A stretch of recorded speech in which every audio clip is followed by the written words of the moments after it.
heaven, people see so many experiences. In dream also you see so many experiences. The dreamer associating himself with the dream conditions experiences those objects. Even as the one well instructed here goes from one place to another, sees objects belonging to those places. You go from here to Buffalo, to Niagara, here everything. You are seeing, experiencing very things. Same thing we do in dream.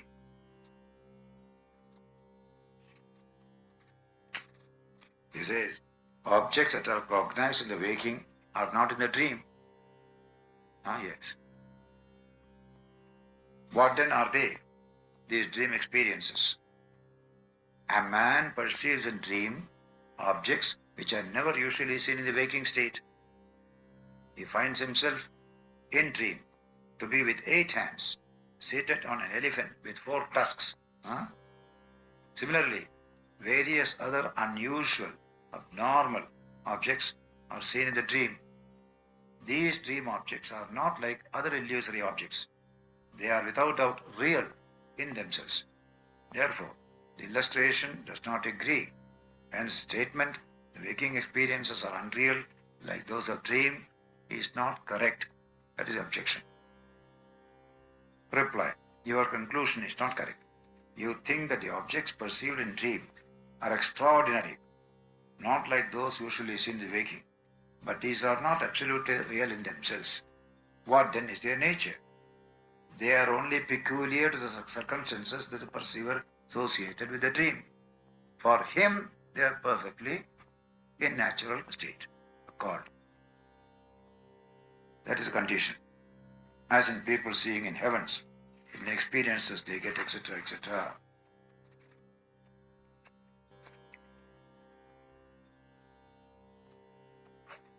You see, the dream experiences have no causal relation with the waking experience. In the note, first note, a causal relation between 2 objects of even the waking experiences, as will be seen later on, cannot be proved to be true. Even in the waking state, causality is not true. That's meaning of indeterminacy. In the mass, causality is true. In the micro, it is not true. That's the language. The objects of our experience, whether in dream or waking, are but the creations of the mind, chitta spandana. It is due to ignorance that we relate them causally. In dream, the mind is associated with those experiences which are realized as creations of dream. Yes.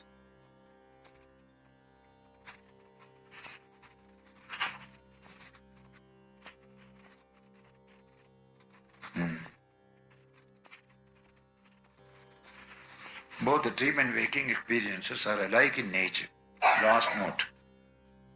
But a line of demarcation is sought to be drawn between them, contending that the dream percepts, being most of them queer, fantastic, and even unnatural, the like of them do not find a place in the world of the wakeful man. But such percepts, however grotesque or abnormal, appear perfectly normal to the dreamer. That is his judgment. The dreamer evidently has his own notion of space, distance, time. But his standards have no applicability to the wakeful man. Notions of the latter, in regard to space, have no place in the dreamer's mind. Though for each, everything is normal and real. That is the study. Waking is normal to the waking. Dream is normal to the dreamer. That is the study. From this, we must come to the truth of what is really the changeless and what is the true nature of man. That will come later.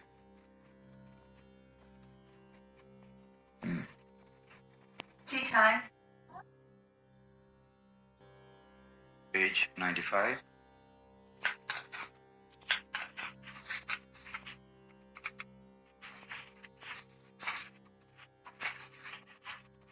In dream also, what is imagined within by the mind is illusory, and what is cognized outside by the mind appears to be real. Don't you see the distinction in the dream also? Your inner thoughts are all unreal. The world outside you handle is real. That means the distinction of subjective and objective obtains even in dream. And the dreamer says, the objective, what I see is real. This is not real. See, that's the way in which a dream judgment comes in dream. Similarly, in the waking state, what is imagined within by the mind is illusory. What is experienced outside with the mind appears to be real.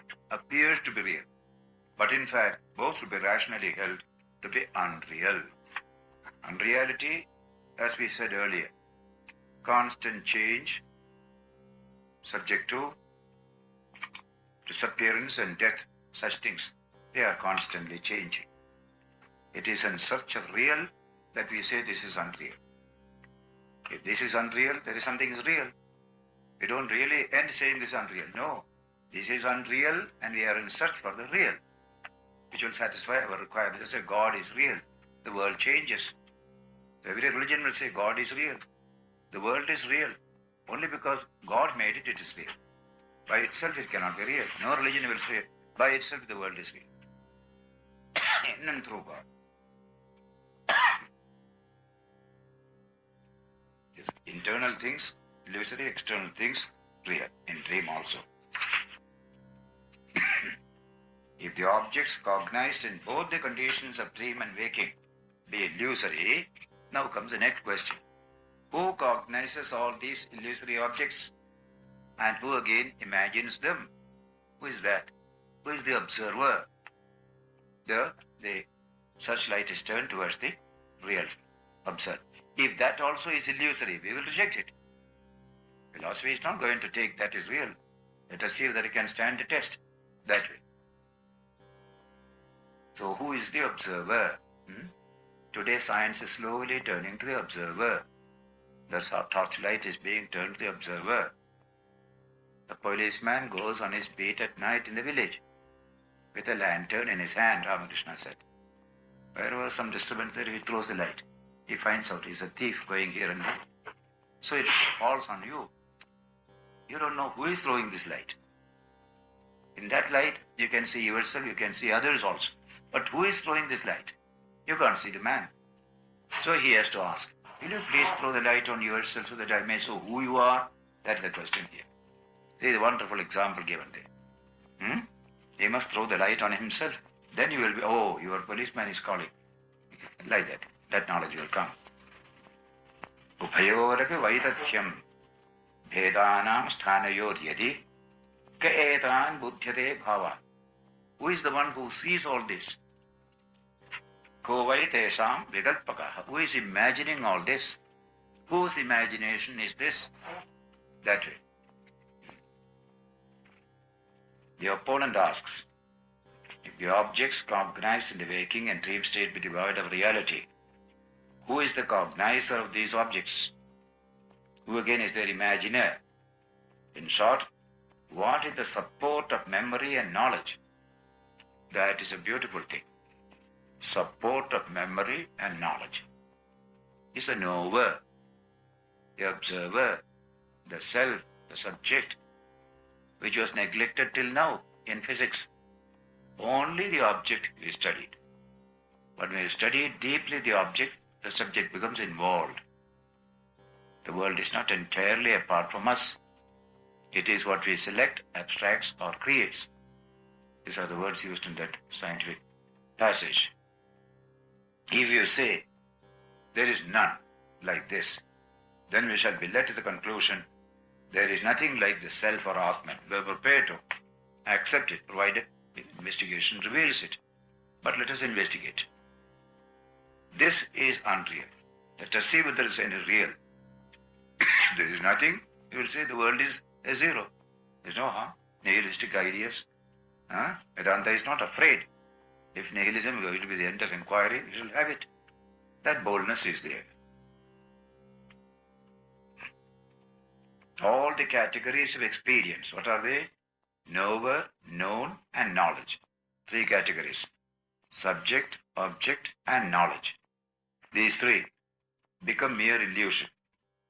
That is the same as believing in absolute nihilism, in which the existence of even the Atman is denied.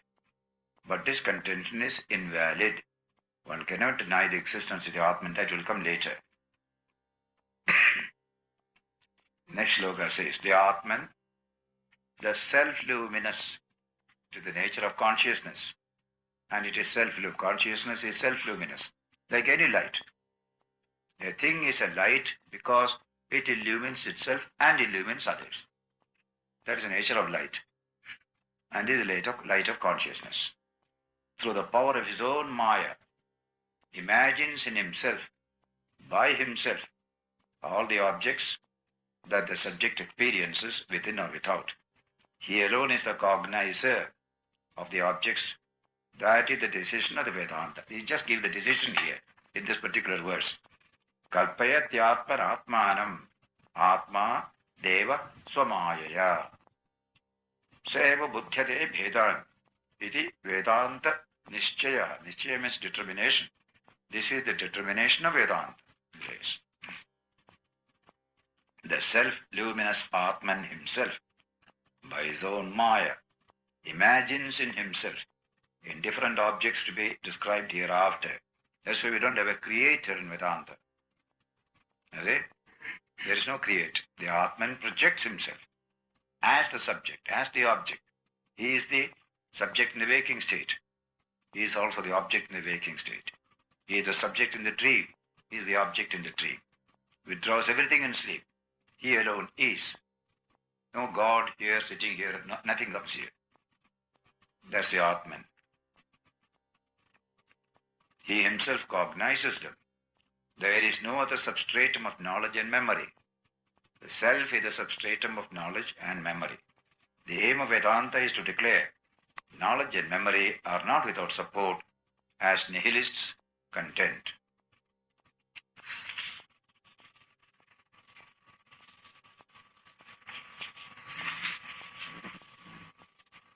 There is no extra cosmic creator in Vedanta. All the notes are given there. The Lord, with his mind turned outward. See that? Just the Atman, consciousness, pure consciousness, just outward. Variously imagines the diverse objects, such as sound, etc., which are already in his mind in the form of vasanas or sankalpas. Atman, again with his mind turned within, imagines in his mind various objects or ideas. There again you get the external and the internal. Vikaroti means creates or imagines. Objects such as the whole. Now, when you say, even from the physical point of view, from that little background material, it exploded, and all the starry systems came, life came, everything came. All came from that only, not from something else. Only that is what you call the Atman. That's all the difference. An astronomer will say, a material ball of fire exploded, became the universe, including you and I, including your poetry, your art, everything, from that little physical explosion. We say that is the Lord himself. That is God, infinite Atman, pure consciousness. And that is at the back of your consciousness is the Atman, self, in you, in me, in all. Prabhu, the text means the Lord. The external and internal comes all in relation to this body. See, body as the organs of perception. Look out, objects. Look in, subjective. These distinctions are purely related to the body as the, what you call, base. And in our philosophy we say that cosmic evolution diverges into two. One became subjective elements like the sensory system, objective elements, sensory objects. The same matter, according to Sankhya, becomes finer, becomes the sense organ. Grosser becomes the sense objects. Therefore, this can cognize that. That's Sankhya philosophy. Purely materialistic interpretation you find Sankhya. And the Atman is only the mere cognizer, the witness. Nature evolves into these two dimensions. Subtle nature becomes a sensory system. gross nature becomes a sensory objects. That's how they will say. The note says here, the world, last but one para, that is seen extended in time and space, with its permanent and impermanent objects, as well as various ideas which are distinguished from matter, are all nothing but the ideas in the mind of the Creator. They are just, in God, this world is only an idea. That's the language. Just like say, in sun, everything is only hydrogen atom, you can say. But here, all sorts of differences. Concretions come. Here, hard objects, everything is there. But in the sun, it is all purely hydrogen. Physically speaking, see the difference between the two.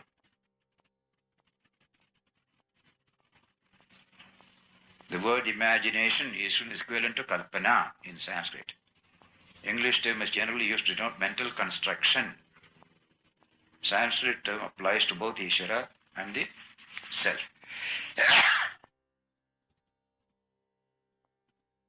Those that are cognized within, only as long as the thought of them lasts.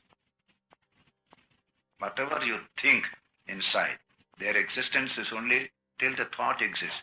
Thought goes, they also go. Chittakala, they call Chittakala. Their time span is time span of the mental modification. But there is something left in the memory. Because you can bring them back. Memory, again, it is the same thing. In memory also, it is there, existing in that form. And when you bring it out, for a second it is there and it goes away. They're all passing thoughts. Just like that. Waves passing. On the surface of the lake, you can see so many waves. Just like that. Mind is like that. Excuse me, Swamiji. I don't know whether it was Robert that raised it yesterday, which was a new thought to me, that you pay karma on your thoughts. Is that so? Good or bad karma? If you have good or bad thoughts, you pay karma to that. Is that so? That's the meaning. Karma means the good thoughts and the bad thoughts all are the effect of karma. So there is an effect if you have a... Yes. That creates a samskara, we say. Just a sort of an impression on the mind. Whatever work you do, that creates an impression on the mind, as it creates an impression external world also. There also there is a creation of impression. But this is what makes my character. These impressions that make on my mind by my actions, this totality of it is my character. And if someone has a bad karma thought to you, can you call the strength inside to repel it, to send it away? But it depends upon strength that we have gained. If the body is healthy, no microbes can attack it. Similarly, these external karmas cannot attack it because it is healthy and strong. Weak, they all come in. But what about the power of your mind? This is the power of the mind. You see, it's a relative thing. Some minds are weak, so it invites all this, just like bodies. Some bodies are weak, it invites all the diseases within. They are strong, they are what's called resistance. Power of resistance, physical. Resistance, mental. If the element of good is strong in me, then it can resist all external invasions.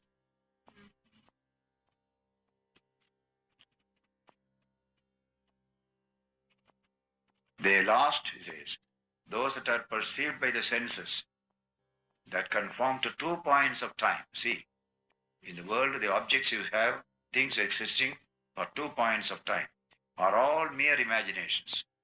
That which exists at 1 point of time, that which exists in 2 points of time, both are imaginations. There is no other ground for differentiating the one from the other. Everything is mere imagination of the mind, like a dream. For the imagination of mind, such as desire, determined by mind, is different from objects perceived to exist outside, on account of the latter being determined by 2 points of time. That's a very subtle way of telling. This is 1 point of time, that is 2 points of time. You see, and then you experience it. Then it passes away. Here, rises and goes, automatically. In the inner world. In the outer world, there's a little longer time. You call it 2 points of time, call it. Even how many particles are coming out with less point of time, more point of time. So many particles are there in particle physics. And this external world, that is existing for a long time, we say. But actually it is changing in its constituent parts. Outwardly they look just the same, like that. The human body looks just the same. But every day it is changing. Every day it is changing. Within once in 7 years, nothing of the old body remains. Isn't it so? Nothing of the old body remains. And yet you treat it as one. That's all right. That's called delusion. Next, last chapter he will say, take a torch, you see it as a single. Start moving. It is 1 point here, 1 point here, 1 point there. Moving very fast. It looks like a circle. A continuous circle of fire. Actually it is all discrete. But it appears to be a continuous circle of fire. That is merely what you call the illusory vision. That's all. Just like that. Thus the last chapter is entitled, The Torch Turned Quickly Round. That's the title of the last chapter. Alada. And how to silence it. To realize the truth that it is purely momentary movement going on. Because a quick moment you find it is one single thing. Actually it is not.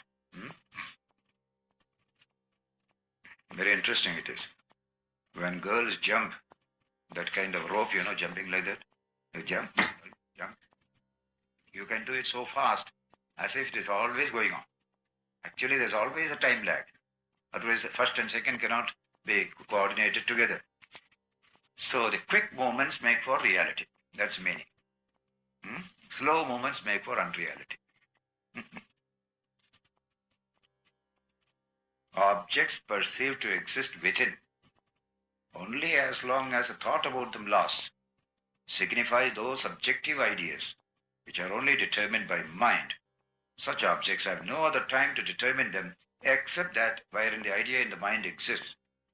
It comes and goes. Whenever you see bubbles, wonderful sight to see.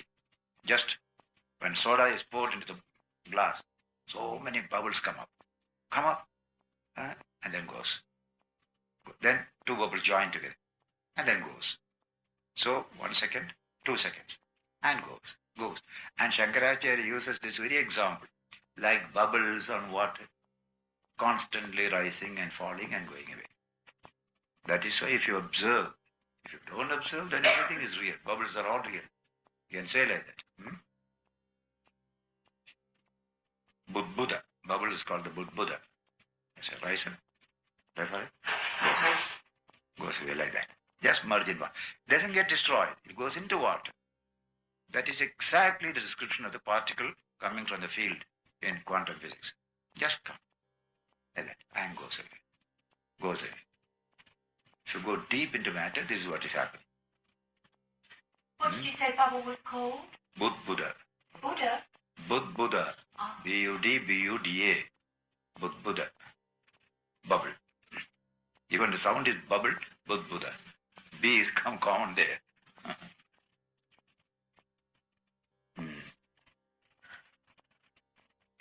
The meaning is that such subjective ideas are experienced at a time when they are imagined. Just that time only they exist. Imagine they are. Imagination changes, it goes. Objects related to 2 points of time signify those external objects which are cognizable by others at some other point of time and which cognize the latter in their turn. Therefore, such objects are said to be mutually limited by one another. As for example, when it is said that he remains till the cow is milked, you make a sentence like that. A remains till the cow is milked. The statement means the cow is milked as long as he remains, and he remains as long as the cow is milked. You relate 2 events together. A similar instance is the following. It is like that. That is like this, they say. It is like that. That is like this. In this way, the objects perceived to exist outside mutually determine one another. Therefore, they are known as dvikala, that is related to 2 points in time. ideas perceived within and existing as long as the mind that cognizes them lasts, as well as the external objects related to 2 points in time, are all mere imagination. They are mental modifications. Peculiar characteristic of being related to 2 points in time that are perceived to exist outside is not due to any other cause except they are being imagined by the mind. Therefore, the illustration of dream applies well here also. They are a cow milking and you are existent, you are remaining there. The cow may be milked independently of man's existence. Man may exist independently of the milking of the cow. Those objects that are in this manner mutually cognized are said to answer to 2 points in time. I don't see how man can... How can that happen? How can the cow be milked without the man milking it? A man remains as long as the cow is being milked. Yeah. So you're relating 2 events. Relation is there. That is related to this. This is related to that. But you can do without it also. Cow can be milked without that man being there. How? So he says that you are only relating, and therefore 2 points of time comes in. No, if there's no calf and there's no other man, how could the cow be milked? If there's no calf to take the milk, Oh, calf you mean? how does the cow get milk without the man? That way. See, a man is watching, and when a cow is being milked, he remains there till the milking is over. That's the relation. But admin, Thank you, Bill. technically, it's not possible. Somebody is needed to milk the Someone cow. else needed to milk the cow. This is not, that is accepted. This is not relation to. Milking the cow is a total thing. The calf, the cow, and the milkman. All the 3 are there. And this man is watching. So he said he watches so long as the milk is going on. That means you are relating to 2 points of time. Sorry, I didn't realise it was a No, watcher. it is not. You accept the milkman is there. Milkman is not eliminated.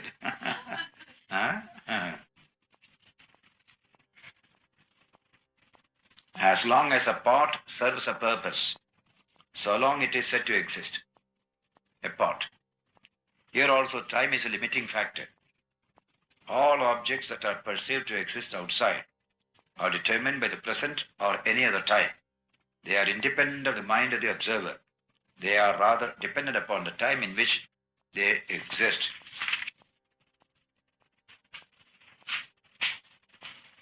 That a thing exists independently of the perceiving mind is also an idea only. That is something strange. Huh? A thing exists independently of the mind is also an idea. What else is it? Is it an object? Separate object? Swamiji, what do scientists say about that? Because there'd have to be, if I've tried to do this but I can't understand it properly, if you read books about atoms and things, each object is different because the atoms and molecules join in a different way. Or at the sensory level they are all different. At deep level they are not. That's all. At the sensory level they are all different. And we are penetrating that sensory level deep. Are they really different? Then the knowledge comes, they are not. As mere energy, they are not different from each other. That way. But I thought they would be even as energy because the waves of energy would be different. One energy, just like one energy appears as different, even in the body. The same genetic material becomes the skin, becomes the eye, becomes the nail, becomes the bone. All this same genetic material. What a wonderful thing it is. Though outwardly they're all different, isn't it? Well, what about electricity? Huh? Is electricity the same? Electricity also one simple energy. As electricity, this whole world is nothing but electric energy, vibration of electric energy, nothing else. But that is beyond the sensory vision. Senses reveal to you these differences. Penetrate deeper, there is no difference. That is the main contention. Our Vedanta always says, till you investigate, these are all real. When you investigate, something else happens. Have the boldness to accept what comes through investigation. That's what many people couldn't accept. 20th century physics goes against common sense. It goes entirely against common sense. Even the earth is flat is common sense. But earth is round is science. Isn't it so? Tell me. Huh? What a wonderful idea. One description is given about the oceans surrounding the earth. What is their magnitude? They look huge, isn't it? Compared to the volume of the earth, they are nothing. Take an orange, dip it in water and hold it. A little water sticks. That's called the ocean. One example given. Compared to the volume of the earth, ocean is just like that only. So common sense will not explain these things. You have to go deep. Optical illusions are plenty. In many studies you give optical illusion about a particular figure. It looks like this. A man is standing there. He looks small. Then you make it here. This looks big. But the same thing. No difference in size. Optical illusion. Past, present and future. Nothing but ideas present in the mind at the moment. That the world existed before I was born, or will continue to exist after I die, or that many things exist at present of which I am not conscious. These are all mere ideas in the mind in the present time. We can't jump out of this. Past, present and future are nothing but ideas present in the mind at the moment. Then, last note, peculiar. This can be better understood from the analogy of the dream. A man may dream for 5 minutes, in which time he may have seen objects existing during so many years. Dream time and the time at the waking time. Waking time is 5 minutes. Here it is 5 years. Different objects perceived in the dream, answering to different points in time, are but imagination of the dreamer, who only dreams for a few moments. Similarly, in the waking state, man by mere force of imagination sees objects conforming to different points in time, extending over hundreds of years. Though from the waking standpoint, dream objects are known to be illusory, yet they are perceived to be actually existing in the time of dream. It is quite reasonable to believe in the illusory nature of the waking experience from the standpoint of truth. There is no difference between the objects perceived in dream and waking states on account of their possessing a common feature, namely capacity of being seen, being an object of perception. Objects, they come and they go. They are unreal. So the next one says, those that exist within the mind and are known as the manifest, unmanifested, as well as those that exist without any manifested form, all are mere imaginations, the difference lying only in the sense organs by means of which the latter are cognized. Here you cognize with the sense organ. There you get all the hardness, softness, all these distinctions, length, breadth, what you call primary quality, secondary quality, all these come there. But when the sense organs are removed, look at them as they are, everything is changed.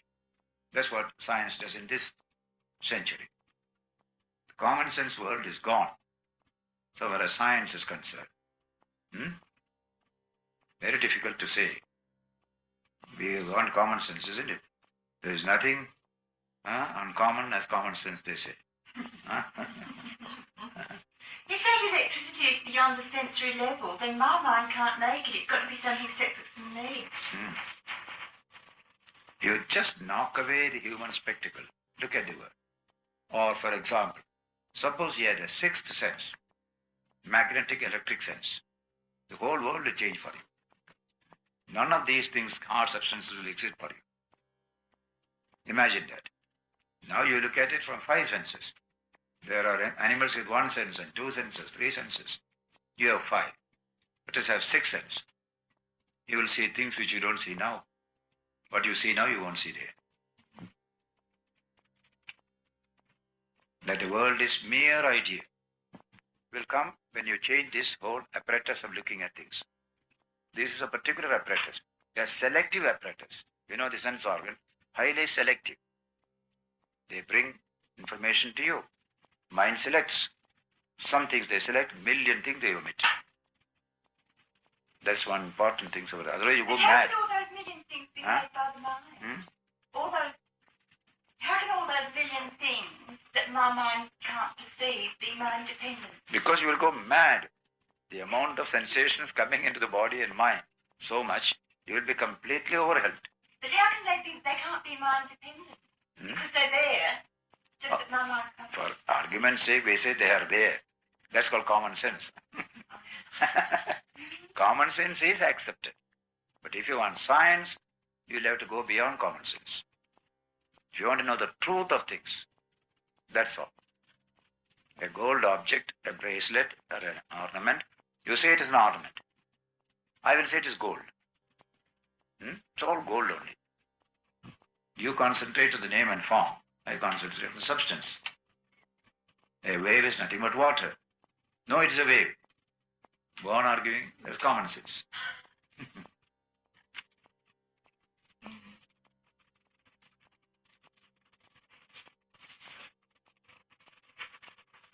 All the distinctions you see in the waking, you find the dream.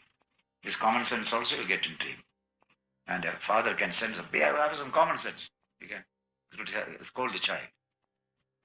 In dream. What then is the cause of this distinction? It's only due to the difference in the use of sense organs. It is established that the objects perceived in the waking are as much imagination of the mind as those in the dream. In dream also you have sense organs and perceiving by the sense organs objects. And there are the ideas within the mind also. You make the distinction there. But we say it is unreal. That's what we say here. We say it is unreal. First of all, is imagined the jiva, this ego. And then are imagined the various entities, objective and subjective, that are perceived. As is one's knowledge, so is one's memory of it. What is the source of the imagination of various objects, subjective and objective, that are perceived and appear to be related to one another, cause and effect? It is thus explained. The jiva is of the nature of cause and effect and is further characterized by such ideas.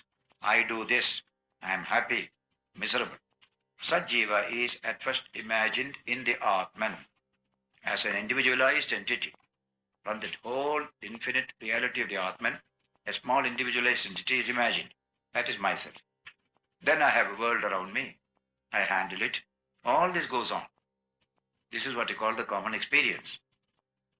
So when this little self is knocked away, what remains is the world. the Atman.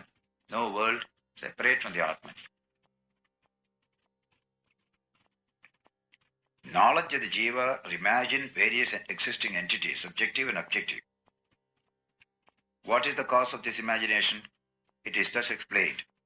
It, namely the Jiva, who is the product of imagination and competent to effect further imagination. Buddhists also say the self in me is only an imagination. There is no real individual self in me and you separately.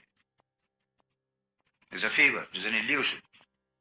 My separate identity. The word individual in English means undivided entity. That's the original meaning. So I treat myself as an undivided primary entity. But as I quoted from H.G. Wells' book, the ego centered in this body may be one of nature's devices, a convenient provisional delusion of considerable strategic value. It was not there before. Now, again, later on it won't be there. And this ego dies in dream, in sleep also. It just dies. And again comes up, bobbing up, like that. It's a very strange experience.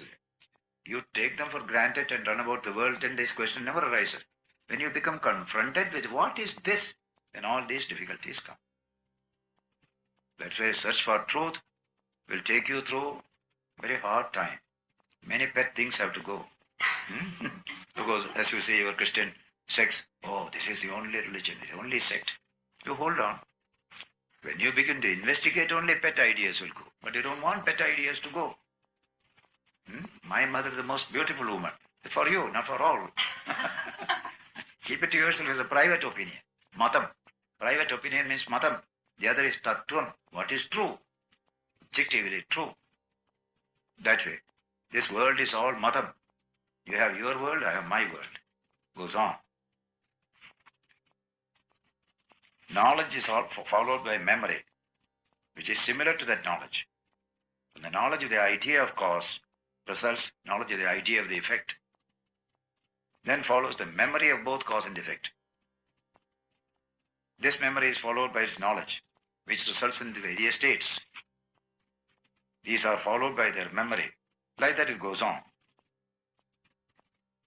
Related as cause and effect.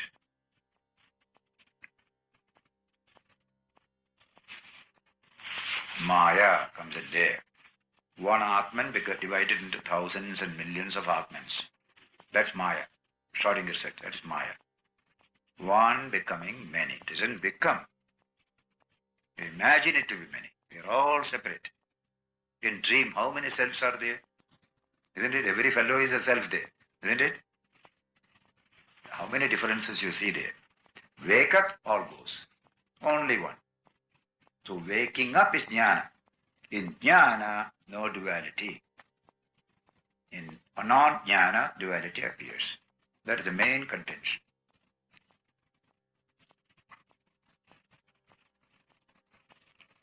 It is seen from common experience, say note 7.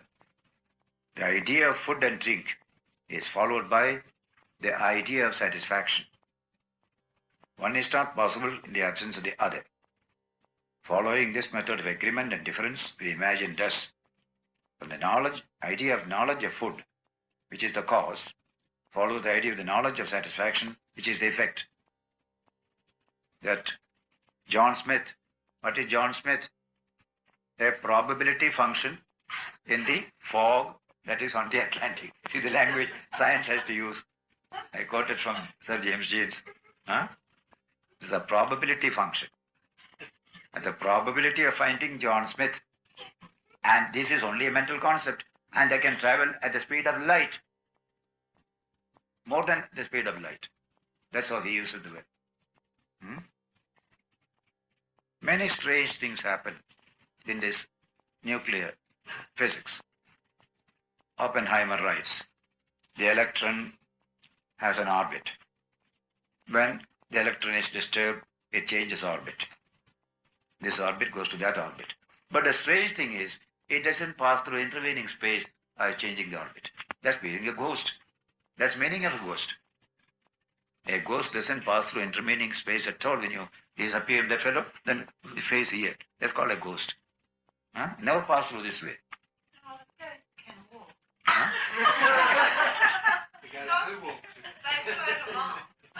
They say the ghost there disappears there, appears here. They never pass through this way. A ghostly figure must be like this. If he is walking like this, it's Mr. So-and-so, not a ghost. If he walked through this here and came here. But this is the description of an electron. It just disappears at point A, appears at point B, never passing through intervening space. That's the nature of this. That's why it's called a ghost. The word ghost is used there. Because ghosts only behave like that. The world is more ghostly than we thought to be. These are all strange conclusions strengthening this Vedantic teaching. That's what I mean to say. But we are afraid of it. We are afraid of truth. And he is going to say that later on. You are afraid of that which is the end of fear itself. Afraid of the fearless. This is the language he used here. Truth is fearlessness. And you are afraid of that. Abhaye, bhayadarshina. Seeing bhaya in that which is abhaya. Seeing fear in that which is the source of fearlessness itself. That's it. He is using that word here. Truth is strange. Do you think we get attached to fear? Do you think we get attached to our fears? Yeah. We are attached These little things all together is keeping our, like the pressure. The atmospheric pressure keeps us alive. Any other pressure will kill us, high or low. There's certain fish, they live at a certain pressure. Bring it up, they will die. They need that pressure.